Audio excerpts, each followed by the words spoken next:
ವಿದ್ಯಾರ್ಥಿಗಳೇ, ಇದು ನೀವು ಮಾಡೋದಾದ್ರೆ ವಿಡಿಯೋ ಆನ್ ಮಾಡ್ರಿ, ಬಂದು ನಾನು ತಿಳಿಸ್ತಾನು. ಇದನ್ನ ಲಕ್ಷ ಕೊಟ್ಟು ನೋಡ್ರಿ, ಭಾಳ ತಿಳ್ಕೊಳತ್ತ ಲೆಕ್ಕಿದು. ವಿಡಿಯೋ ಆನ್ ಮಾಡ್ರಿ, ನಾ ಬಂದು ತಿಳಿಸ್ತೀನಿ. ವಿದ್ಯಾರ್ಥಿಗಳೇ, ನಾನು ಗಣಿತ ಹೇಳುವಾಗ ಬೋರ್ಡ್ ಕಡೆ ನೋಡ್ಬೇಕು ನೀವು ಮೊದಲೇ ಆಮೇಲೆ ಅದು ಬಂದು ಏನೋ ಸರ್ ಬರ್ತಾರ ತಿಳಿಸ್ತಾರ ಅಂತ ನೀವು ತಳಮುಖ ಮಾಡ್ಕೊಂಡು ಕೂತೀರ ಅಂದ್ರೆ ನಿಮ್ಮ ಮುಖ ತಳಗಾಗ್ತದೆ. ಮುಖ ಎತ್ತಿ ನೋಡ್ರಿ, ನಿಮ್ಮ ಮುಖ ನಾಳೆ ಪರೀಕ್ಷೆದ ರಿಸಲ್ಟ್ ಅದೇನು ಮುಖ ಎತ್ತಿ ತಿರುಗಾಡ್ತಾರೆ. ಏನೂ ಇಲ್ಲ, ನ್ಯಾಚುರಲ್. ಇನ್ನು ಮುಂದೆ ನಿಮಗೆ ನವೋದಯ ವಿಡಿಯೋ ಕೋಚಿಂಗ್ ಕ್ಲಾಸೇ ನಿಮಗೆ ನವೋದಯ ನಡೆಸ್ತದೆ. ಇದು ಚಾಲೆಂಜ್. ನೀವು ಬರೀ ವಿಡಿಯೋ ನೋಡಿಬಿಟ್ರೆ ಕ್ರಮಬದ್ಧವಾಗಿ ನಂಬರ್ ವೈಸ್ ವಿಡಿಯೋ ನೋಡೋದು, ಕ್ರಮಬದ್ಧವಾಗಿ ರೀಸ್ನಿಂಗ್ ನೋಡೋದು, ನಿಮಗೆ ಸೈನಿಕ್ ಸ್ಕೂಲ್ ಒಂದು ಸ್ವಲ್ಪ ಲೇಟಾಗಿ ಅಭ್ಯಾಸ ಬರ್ತದೆ. ಯಾಕೆ ಈಗ ನವೋದಯ ಎಲ್ಲರದು ಬೇಡಿಕೆ ನವೋದಯ ಸಲುವಾಗಿ ಈಗ ನಾವು ಫಸ್ಟ್ ಪ್ರಾರಂಭದಾಗ ನಿಮ್ಗೆ ಗದ್ಯ ಭಾಗ ಬರ್ತದೆ, ರೀಸ್ನಿಂಗ್ ಬರ್ತಾವೆ. ರೀಸ್ನಿಂಗ್ ಅಂತೂ ಕಣ್ಣು ಮುಂದೆ ಬರ್ತಾವೆ. ಹೆಂಗೆ ಸ್ವಲ್ಪ ಜೂಮ್ ಮಾಡಿ ನೋಡಿಬಿಟ್ರೆ ನ್ಯಾಚುರಲ್ ವಿಡಿಯೋ ಕ್ಲಾಸ್.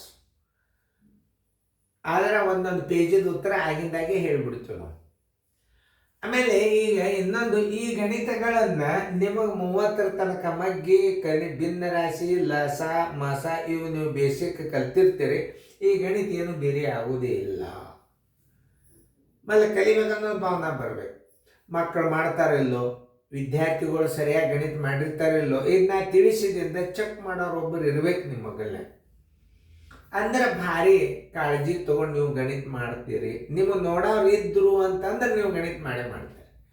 ನಿಮಗೆ ಎಷ್ಟಾದರೂ ಚಿಕ್ಕವರು ವಿದ್ಯಾರ್ಥಿಗಳು ಹಿಂದೊಬ್ಬರು ಜವಾಬ್ದಾರಿ ಕೂತ್ರೆ ಇದು ನಿಮ್ಮ ನವೋದಯ ರಿಸಲ್ಟ್ ಮಾಡೈತಿರ್ತದೆ. ಇರಲಿ, ಈಗ ನೋಡೋಣ ನೀವು ಮಾಡಿದ್ದು ಕರೆಕ್ಟ್ ಅದ ಇಲ್ಲೋ ಚೆಕ್ ಮಾಡಿರಿ. ಚಂದ್ರಕಾಂತನ ಒಂದು ಮನಿ 800 ರೂಪಾಯಿ, ಬಿಡಿ 10, 100, 1000, 10,000, ಲಕ್ಷ 2 ಲಕ್ಷಕ್ಕೆ ತಗೊಂಡವ. 2 ಲಕ್ಷಕ್ಕೆ ಕೊಂಡುಕೊಂಡು ಅದರ ದುರಸ್ತಿಗಾಗಿ ಬಿಡಿ 10, 100, 1000, 50,000 ಏನು ಮಾಡಿದ, ಖರ್ಚು ಮಾಡಿದ.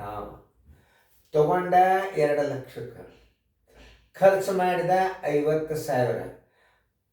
ಕೊಂಡ ಬೆಲೆ ಮತ್ತು ಖರ್ಚನ್ನು ಕೂಡಿಸಿದಾಗ ಒಟ್ಟು ಕೊಂಡ ಬೆಲೆ ತಗೋಬೇಕು ನೀವು.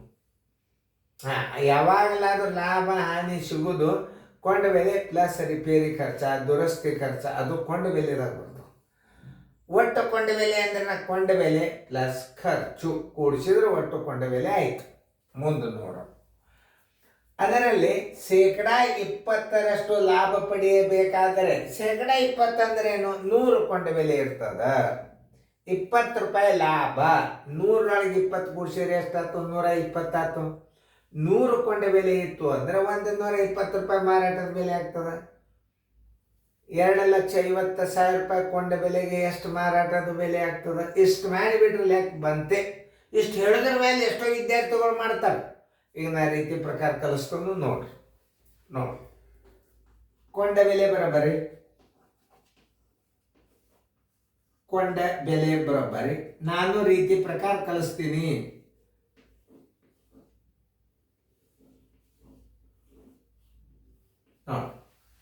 ಕೊಂಡ ಬೆಲೆ ಎಷ್ಟಾಯ್ತು? 2 ಲಕ್ಷ. ಖರ್ಚು ಮೊದಲು ಬರ್ಕೋರಿ. ಖರ್ಚು ಬರೋಬ್ಬರಿ 50,000. ಖರ್ಚೆಷ್ಟು? 50,000. ಒಟ್ಟು ಕೊಂಡ ಬೆಲೆ ತಕ್ಕೋಬೇಕು. ಈಗ ನೀವು ಒಟ್ಟು ಕೊಂಡ ಬೆಲೆ ಬರೋಬ್ಬರಿ, ಒಟ್ಟು ಕೊಂಡ ಬೆಲೆ ಬರೋಬ್ಬರಿ. ಕೊಂಡ ಬೆಲೆ ಪ್ಲಸ್ ಖರ್ಚು, ಕೊಂಡ ಬೆಲೆ ಪ್ಲಸ್ ಖರ್ಚು. ಕೊಂಡ ಬೆಲೆ ಎಷ್ಟಂದ ನೋಡ್ರಿ? 2 ಲಕ್ಷ. ಖರ್ಚು ಎಷ್ಟದ? 50,000. ಎಷ್ಟಾಯ್ತು ಒಟ್ಟು ಕೊಂಡ ಬೆಲೆ? 2,50,000.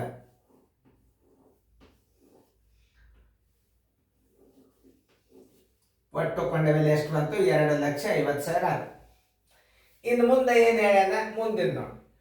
ಅದನ್ನು ಅದರಲ್ಲಿ 20% ಲಾಭ ಪಡೆಯಬೇಕಾದರೆ ಅದರ ಮಾರುವ ಬೆಲೆ ಎಷ್ಟು ಅಂದನ. ನೋಡ್ರಿ ಕೊಂಡ ಬೆಲೆ ತಕ್ಕೋರಿ. ಈಗ ನೋಡ್ರಿ ಇಲ್ಲೊಂದು ಸಂಗತಿಗಳನ್ನು ನೋಡ್ರಿ. ಒಟ್ಟು ಕೊಂಡ ಬೆಲೆ ಅಂದ್ರು ಒಂದೇ, ಕೊಂಡ ಬೆಲೆ ಅಂದ್ರು ಒಂದೇ. ಕೊಂಡ ಬೆಲೆ ಎಷ್ಟು ಬಂತೀಗ? 2,50,000. ಲಾಭ ಬರೋಬ್ಬರಿ ಎಷ್ಟದ ನೋಡ್ರಿ.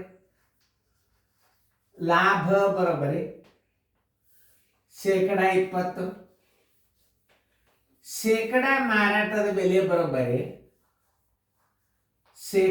ಮಾರಾಟದ ಬೆಲೆ ಬರೋಬ್ಬರಿ ಇದು ಶೇಕಡಾ ಚಿಹ್ನೆ ಏನದ, ಅದು ಕೊಂಡ ಬೆಲೆ 100 ತಿಳ್ಕೊರಿ. ಇದೇನದ ಲಾಭ ಅದ ಅಂದರೆ ಇದ್ರಾಗ 20 ತಗೋರಿ. ಅಂದ್ರೆ ಎಷ್ಟಾಯ್ತು? 120 ರೂಪಾಯಿ ಮಾರಾಟದ ಬೆಲೆ ಆಯ್ತು. ಶೇಕಡಾ ಮಾರಾಟದ ಬೆಲೆ ಏನಾಯ್ತು? 120 ರೂಪಾಯಿ ಆಯ್ತು. ಇಷ್ಟ ತಿಳ್ಕೊಂಡು ಬಿಟ್ರೆ ಲೆಕ್ಕ ಬಂದೇ ಬಿಡ್ತು. ಇನ್ನು ಮಾರಾಟದ ಬೆಲೆಯನ್ನು ತೆಗಿಬೇಕೀಗ. 100 ಕೊಂಡೆ ಬೆಲೆ ಇದ್ದಾಗ 100 ಕೊಂಡೆ ಬೆಲೆ ಇದ್ದಾಗ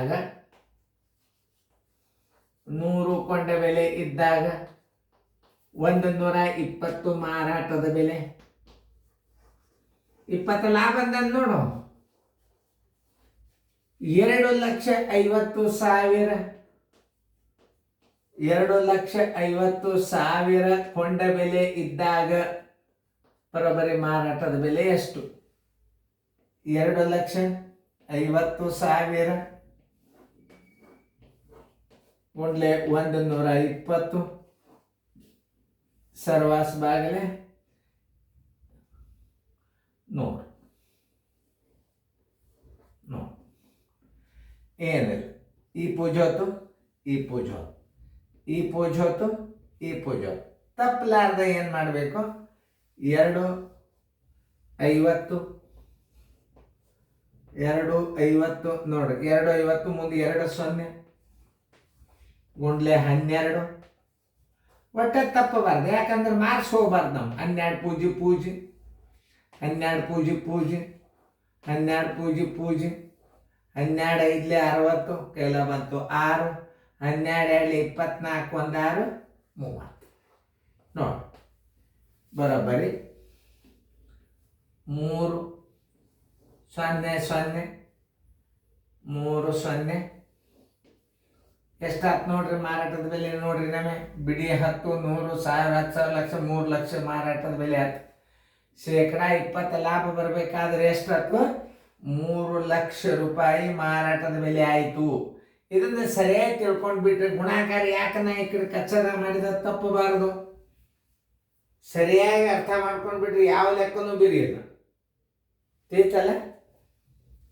ನೀವು ಸರಿಯಾಗಿ ನೋಡ್ರಿ, ನಾ ಹೆಂಗೆ ತಿಳಿಸ್ತನು, ಹೆಂಗೆ ಸರಿಯಾಗಿ ಹಚ್ತನೋ ಅದನ್ನು ನೋಡಿದ್ರೆ ನಿಮಗೆ ಲೆಕ್ಕ ಕೊಡ್ಬೇಕು. ಚಂದ ಮಾಡೋ ಸಂಬಂಧ ಅಡಗಿಸ್ತೀನಿ, ಏನು ತಪ್ಪಿಲ್ಲ. ಈಗ ವಿಡಿಯೋ ಪರ್ಮನೆಂಟ್ ಇರ್ತಾವೆ. ಬರೋಬರಿ 100. ಈ ಪೂಜೋತು ಈ 0 ಆಯ್ತು. ಬರೋಬ್ಬರಿ 3 ಲಕ್ಷ. ಇಲ್ಲ ಇನ್ನೊಂದ್ಸಲ ತಿಳಿಸಿ ಹೇಳ್ದಾಗ ನೋಡ್ರಿ. ಕೊಂಡ ಬೆಲೆ ಎಷ್ಟದ? 2 ಲಕ್ಷ. ಖರ್ಚು ಏನದ? 50,000. ಒಟ್ಟು ಕೊಂಡ ಬೆಲೆ ತಕ್ಕೋಬೇಕು ನೀವು ಯಾವಾಗಲಾದ್ರು. ಒಟ್ಟು ಕೊಂಡ ಬೆಲೆ ಬರೋಬ್ಬರಿ ಕೊಂಡ ಬೆಲೆ ಪ್ಲಸ್ ಖರ್ಚು ಅಂದ್ರೆ 2 ಲಕ್ಷ ಪ್ಲಸ್ 50,000. 2,50,000 ರೂಪಾಯಿ ಕೊಂಡ ಬೆಲೆ ಆಯ್ತು. ಕೊಂಡ ಬೆಲೆ 2,50,000 ಆಯಿತು. ಲಾಭ ಶೇಕಡಾ 20. ಈ ಶೇಕಡಾ ಚಿಹ್ನೆ ಏನದಲ್ಲ, ಇದು 100 ಕೊಂಡ ಬೆಲೆ ಅಂತ ತಿಳ್ಕೊಬೇಕು. ಇಲ್ಲಿ ಶೇಕಡಾ ಮಾರಾಟದ ಬೆಲೆ ತಕ್ಕೋಬೇಕು ನೀವು. ಈ 100 ಇಲ್ಲಿ ಇಟ್ಟು ಈ ಲಾಭ ಇತ್ತಂದ್ರೆ ಕೂಡ್ಸ್ರಿ, ಹಾನಿ ಇದ್ರೆ ಕಳೀರಿ. 80 ಬರ್ತದೆ ಹಾನಿ ಇತ್ತಂದ್ರೆ. 100 ಕೊಂಡ ಬೆಲೆ ಇದ್ದಾಗ 80 ರೂಪಾಯಿ ಮಾರಾಟ ಬೆಲೆ ಬರ್ತದೆ ಹಾನಿ ಇದ್ರೆ. ಲಾಭದ ಅಂದ್ರೆ ಏನು ಮಾಡಬೇಕು? 20 ಕೂಡಿಸ್ಬೇಕು. 100 ಪ್ಲಸ್ 20 120 ಆಯ್ತು. ಏನು? 100 ಕೊಂಡ ಬೆಲೆ ಇದ್ದಾಗ 120 ಮಾರಾಟ ಬೆಲೆ ಆಯ್ತು. 2,50,000 ರೂಪಾಯಿ ಕೊಂಡ ಬೆಲೆ ಇದ್ದಾಗ ಮಾರಾಟದ ಬೆಲೆ ಎಷ್ಟು ನೋಡಿ. 100 ಕೊಂಡ ಬೆಲೆ ಇದ್ದಾಗ 120 ಮಾರಾಟದ ಬೆಲೆ ಆಯಿತು. 2,50,000 ಕೊಂಡ ಬೆಲೆ ಇದ್ದಾಗ ಮಾರಾಟದ ಬೆಲೆ ಎಷ್ಟಾಯಿತು? 2,50,000 ಗುಂಡ್ಲೆ 120 ನೋಡಿ. ಈ 0 ಈ 0 ಈ 0. 2 ಲಕ್ಷ ಬಿಡಿ 10 100 1000 10,000. ಇದನ್ನು ನೀವು ಸರಿಯಾಗಿಟ್ಟು ಗುಣಾಕಾರ ಮಾಡಬೇಕಲ್ಲಿ. ಅಲ್ಲಿ 25,000ಕ್ಕೆ 12 ಗುಣಾಕಾರ ಮಾಡಿದ್ರೆ ಎಷ್ಟು ಬರ್ತದೆ? 3 ಲಕ್ಷ ಬಂದು.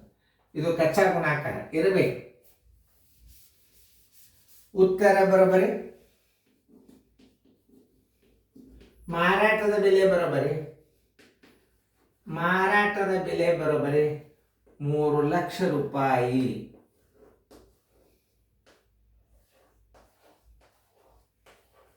ಉತ್ತರ ಸಂಖ್ಯೆ ಇಲ್ಲದ ನೋಡ್ರಿ 3 ಲಕ್ಷ.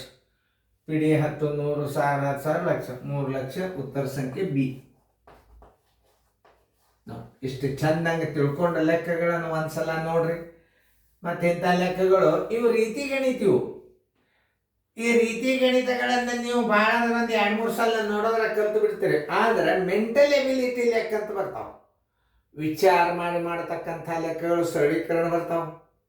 ಆಮೇಲೆ ಇದು 1ಕ್ಕೆ ಸಮನಾಗಿದೆ, 10ಕ್ಕೆ ಸಮನಾಗಿದೆ, 20%ಕ್ಕೆ ಸಮನಾಗಿದೆ, 0.05ಕ್ಕೆ ಸಮನಾಗಿದೆ. ಇವೆಲ್ಲ ಮೆಂಟಲ್ ಎಬಿಲಿಟಿ ಒಳಗೆ ಬರ್ತಾವ. ಆ ಮೆಂಟಲ್ ಎಬಿಲಿಟಿ ವಿಡಿಯೋ ಕಾರ್ಯಕ್ರಮ ನೀವು ನೋಡಿದ್ರಿ, ನಿಮಗೆ ಇವೆಲ್ಲ ಲೆಕ್ಕಗಳು ರೀತಿ ಗಣಿತಗಳು ಇವು ಸೂತ್ರ ವ್ಯಾಪಾಟ ಮಾಡಿಬಿಡ್ತೀರಿ ನೀವು. ಸೂತ್ರ ವ್ಯಾಪಾಟ ಮಾಡೋದಕ್ಕಿಂತಲೂ ಥಿಯರಿ ಪ್ರಕಾರ ಕಲ್ತ್ರಿ ಅಂತಂದ್ರೆ ಸೂತ್ರ ನೀವೇ ಬರೀತೀರಿ. ಕೊಂಡ ಬೆಲೆ ಇಂಟು 100 ಪ್ಲಸ್ ಲಾಭ ಡಿವೈಡೆಡ್ ಬೈ 100. ಇದೇ ಸೂತ್ರ ಮುಂದೆ ನೀವು ನೋಡ್ರಿ. ಇಲ್ಲದ ಇಲ್ಲ ನೋಡ್ರಿ, ಇದೇನು ಕೊಂಡ ಬೆಲೆ. ಇದು 120 ಕೂಡಿಸಿರ್ಲಿಲ್ಲ, ಅವ್ರೇನ್ ಮಾಡ್ತಾರೆ? ಕೌಂಸ್ ಹಾಕ್ತಾರ 100 ಪ್ಲಸ್ ಲಾಭ ಡಿವೈಡೆಡ್ ಬೈ 100. ಇದೇ ಸೂತ್ರ. ಈ ಸೂತ್ರ ನೀವೇ ಬರಿಬಹುದು. ರೀತಿ ಕಲ್ತರ ಸೂತ್ರ ನೀವೇ ಬರಿತೀರಿ. ರೀತಿ ಮೇಲೆ ಯಾವ ಲೆಕ್ಕ ಕಲಿತಾನ ಭಾಳ ಎಕ್ಸ್ಪರ್ಟ್ ಯಾರಾಗ್ತಾರಲ್ಲ ಅವರೇ ಸೂತ್ರ ಬರೀತಾರೆ. ಸೂತ್ರ ಬೈಪಾಟ್ ಮಾಡಿ ಲೆಕ್ಕ ಮಾಡೋದಂದ್ರೆ ಏನಪ್ಪ ನೆನಪಿನ ಹೋಯ್ತು ಅಂದ್ರೆ ಇದನ್ನು ನೀವೇ ಕಂಡು ಹಿಡಿಬಹುದು. ಚೆನ್ನಾಗಿ ನೋಡ್ರಿ, ನಾ ತಿಳಿಸಿ ಹೇಳೀನಿ. ಬೇರೆದ ಬರ್ಕೊಡ್ರಿ. ರಿಪೀಟ್ ವಿಡಿಯೋಗಳನ್ನು ನೋಡ್ರಿ.